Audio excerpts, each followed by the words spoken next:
Good morning students. Let's continue our chapter presentation software and introduction.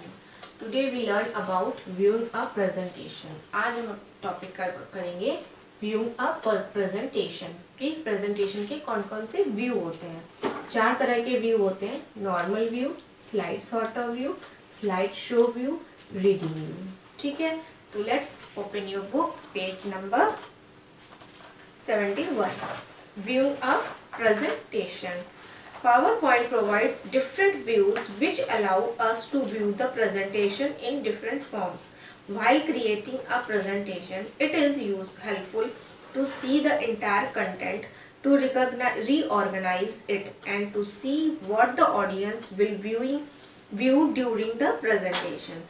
जब भी हम इसमें PowerPoint पे प्रेजेंटेशन बनाते हैं तो उसके 4 तरह के व्यू होते हैं, डिफरेंट व्यूज होते हैं जो कि यहाँ पे 4 में डिवाइडेड है।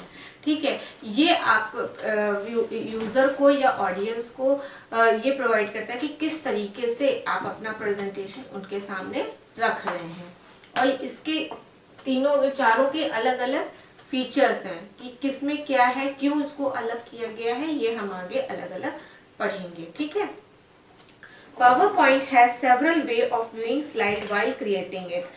PowerPoint में बहुत सारे व्यूज होते हैं स्लाइड्स को क्रिएट करने के जब हम स्लाइड्स बनाते हैं। The view button are available at the extreme left of the horizontal scroll bar. और इसमें जो व्यू बटन होता है वो एकदम लेफ्ट में होता है स्क्रॉल बार के। ठीक है, इसमें देखिए जब हम स्लाइड यूज करते हैं, प्रेजेंटेशन बनाते हैं, तो उसमें भी ये व्यूज काफ़ी हेल्पफुल होते हैं क्योंकि तरह तरह से दिए गए हैं, सबके अलग अलग तरीके हैं देखने के कि कैसा प्रेजेंटेशन आपके सामने आएगा किस व्यू में, तो उसे आपको बनाने में भी इजी होता है और बाद में प्रेजेंटेशन में भी इजी होता है। सबसे पहला है हमारा normal view. The view in which we design our slide is called the normal view. जिस व्यू में हम अपनी स्लाइड्स को डिजाइन करते हैं वो नॉर्मल व्यू कहलाता है। In normal view we can add, delete और modify text and pictures. और नॉर्मल व्यू में क्या है, हम अपनी स्लाइड्स को ऐड कर सकते हैं, डिलीट कर सकते हैं, टेक्स्ट को ऐड एंड डिलीट कर सकते हैं, मॉडिफाई कर सकते हैं। ठीक है, तो ये नॉर्मल व्यू होता है जिसपे हम पूरा वर्क करते हैं। नॉर्मली प्रेजेंटेशन जो है वो पूरा नॉर्मल व्यू में ही बनाया जाता है। यहाँ पे जो आपको दिख रहा है ये आपका नॉर्मल व्यू है। Next, slide sorter view.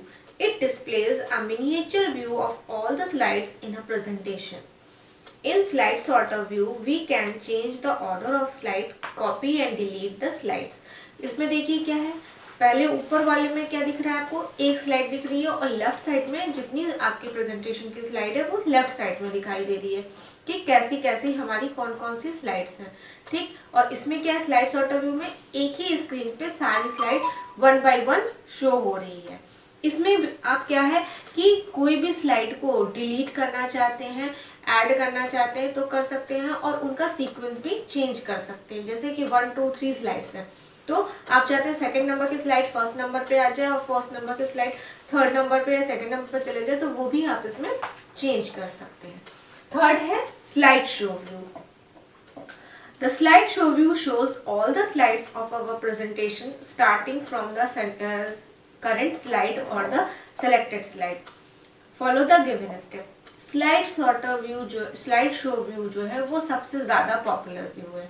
क्यों? क्योंकि इसमें क्या होता है कि आप तरह तरह के एनिमेशंस वगैरह जो लगाते हैं और उसको स्लाइड शो व्यू में चलाते हैं, तो जितनी भी स्लाइड है आपकी 1 by 1 आपके सामने एक निश्चित ड्यूरेशन के बाद में, सर्टेन ड्यूरेशन के बाद में आती रहती है। या अगर आपने उसमें अप्लाई किया है कि थ्रू की प्रेसिंग पे, तो जैसे जैसे आप की प्रेस करेंगे आपकी स्लाइड आगे बढ़ती जाएगी और जो भी ट्रांजिशंस वगैरह हैं वो उसमें अच्छे से शो होते हैं कि जब आप कभी प्रेजेंटेशन ऑडियंस के सामने रखेंगे तो कैसी आपकी स्लाइड आएगी और कैसा अगला आपका जो स्लाइड का शो है वो कैसे आएगा, कैसे एनिमेशन आएगा, कौन कौन से ट्रांजिशंस आएंगे, कैसे लग रहे हैं, वो लुक कैसा आ रहा है, फॉन्ट कैसा आ रहा है, ये सारी चीज़ें आपकी उसमें स्लाइड शो व्यू में अच्छे से दिखती है।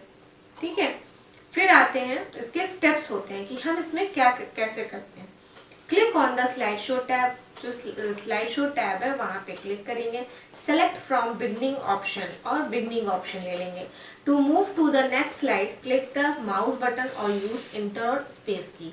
और उसमें जो है जब हमको उसमें नेक्स्ट स्लाइड में मूव कराना है तो या तो हम स्पेस की प्रेस करेंगे या माउस बटन को क्लिक करेंगे तो वो नेक्स्ट स्लाइड पे मूव हो जाएगा। To move between slide use page up और पेज डाउन की और पेज और अप और डाउन एरो की। और स्लाइड्स को मूव कराने के लिए हम पेज मतलब पेज अप पेज डाउन या up and down arrow key का भी यूज कर सकते हैं। To quit the slide show view press the escape key on the keyboard. और अगर हमें स्लाइड शो व्यू से बाहर आना है तो हम एस्केप की का यूज करेंगे। ठीक है। फिफ्थ स्टेप, F5 फंक्शन की is also use for slide show. और अगर आप टैब पे नहीं जाना चाहते हैं, शॉर्टकट की यूज करते हैं, तो F5 की जो होती है उससे भी आप स्लाइड शो व्यू देख सकते हैं। Next is reading view. In the reading view, you get a full window view of each of the slides in the PowerPoint and a better example of how your presentation will appear. और reading view में क्या होता है, जो एक slide है, मान लीजिए जो भी स्लाइड आप लेते हैं वो पूरी फुल स्क्रीन पे पूरी स्लाइड आपकी दिखती है। और ये इससे पता चलता है कि आपकी स्लाइड कैसी दिख रही है। वो पूरी बड़ी सी पूरी फुल स्क्रीन पे एक स्लाइड शो होती है। To change from one view to another, click on the desired icon at the bottom left corner of the screen. और अगर आपको एक व्यू से दूसरे व्यू पे चेंज करना है तो जो बॉटम लेफ्ट पे आपका जो टास्क बार है उसमें उसके जगह पे लेफ्ट कॉर्नर पे आपके चारों व्यूज के आइकन्स बने होते हैं। तो आप उसके थ्रू भी जा सकते हैं जिस भी व्यू में आपको अपनी स्लाइड या प्रेजेंटेशन देखना है। इसके बाद है एग्जिटिंग पावर पॉइंट।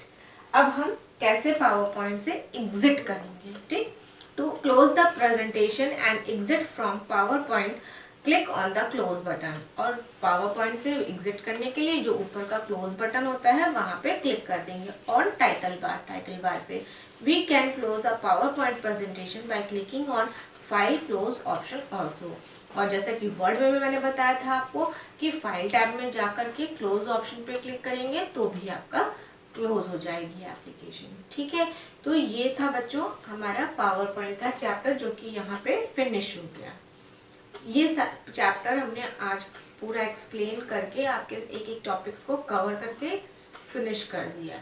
अब अगर इसमें आपको कोई प्रॉब्लम होती है तो आप वो मुझसे पूछ सकते हैं, कॉल के थ्रू, मैसेज के थ्रू, जैसा भी आपको इजी पड़े। लेकिन कोई भी डाउट होता है तो उसको पूछिएगा ज़रूर, नहीं तो फिर आपको डाउट बना रहेगा तो आपको चैप्टर भी समझ में नहीं आएगा और लर्निंग में भी प्रॉब्लम आएगी। इसके बाद बच्चों आपका आता है होमवर्क। ठीक है, पेज नंबर 71 पे सारे व्यूज दिए हैं। ठीक है, जो कि मैं यहाँ पे भी दिखा रही हूँ। Reading view, normal view, slide show view, slide sort of view. ठीक है, डिफरेंट व्यूज बटन दिए हैं। इसे आपको अपनी कॉपी में ड्रॉ करना है। कॉपी में जहाँ से आपने फंडामेंटल टर्म्स स्टार्ट किया है वहाँ पर आपको लेफ्ट साइड में वाइट स्पेस होती है, वहाँ पर इसको ड्रॉ करके भेजना है। कोई भी रूलर एरिया पे ड्रॉ करके नहीं भेजिएगा। होमवर्क कॉपी में नहीं, ये आपको क्लास वर्क कॉपी में ही करना है। ये आपका होमवर्क, लेकिन इसको क्लास वर्क कॉपी में ड्रॉ करके अच्छे से बना के भेजना है। ठीक है, पेंसिल्स का यूज करिएगा। आप स्केच पेन का भी यूज कर सकते हैं। ठीक है, और स्केल से बनाइएगा जिससे कि आपकी लाइन सीधी आए। और उसके नीचे आपको डिफरेंट व्यूज बटन भी लिखना है। जो जो लेबलिंग दी है बिल्कुल वैसे ही लेबलिंग करनी है और उसके नीचे हेडिंग भी डालनी है। अगर आपका ऐसे ऐसे नहीं आ रहा है, यानी हॉरिजॉन्टल नहीं आ रहा है पेज में, तो आप वर्टिकल भी दे सकते हैं। ठीक है, ऐसे पेज घुमा करके बना करके और उसको भी दे सकते हैं। ठीक है, तो क्लियर है आज का होमवर्क कि आपको पेज नंबर 71 पे डिफरेंट व्यूज बटन का ड्रॉ करके देना है। Okay, bye bye students.